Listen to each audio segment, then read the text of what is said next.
j'aimais ta parole, Seigneur. Elle est la vérité sur mon sentier. Pareil, je vais me laisser guider et faire ta volonté sans murmurer, en espérant dans ta bonté. Dimanche 28 août. Ils n'ont pas pu sauver leur fardeau. Ésaïe 46, verset 2. Il amasse des biens et il ne sait qui les recueillera. Psaume 39, verset 6. Faites-vous des bourses qui ne vieillissent pas, un trésor qui ne défaille pas dans les cieux. Luc 12, verset 33.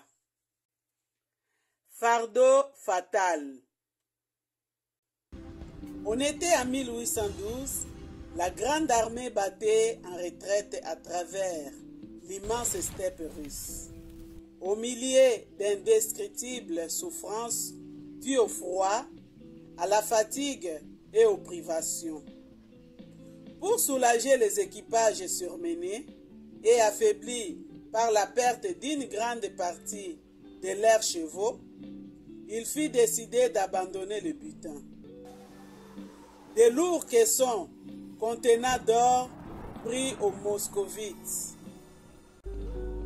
Alors on vit des hommes qui jusque-là avaient à peine la force de se traîner eux-mêmes, se jeter sur cette richesse que la neige allait recouvrir et retrouver soudain une vigueur bâtisse pour se charger des pesants lingots.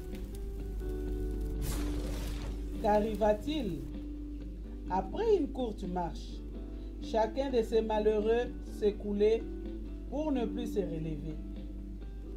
Mais chaque fois survenait un autre soldat pour arracher au moribond son sinistre morceau d'or et lutter à son tour jusqu'à l'épuisement, comme pour une sinistre course de relais.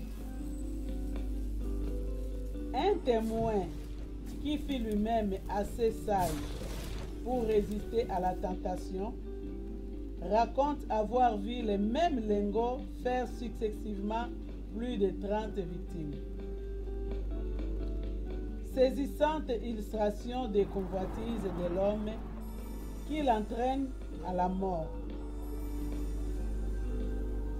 D'une génération à l'autre, on se transmet un petit capital, source de tourments et d'efforts continuels pour l'accroître ou simplement le conserver.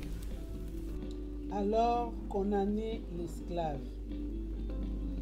Le moment vient pour chacun où il faut s'en dessaisir.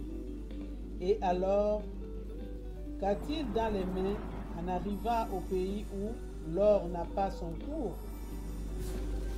Ouvrons les yeux sur la vraie valeur des choses, c'est-à-dire celle que Dieu leur donne.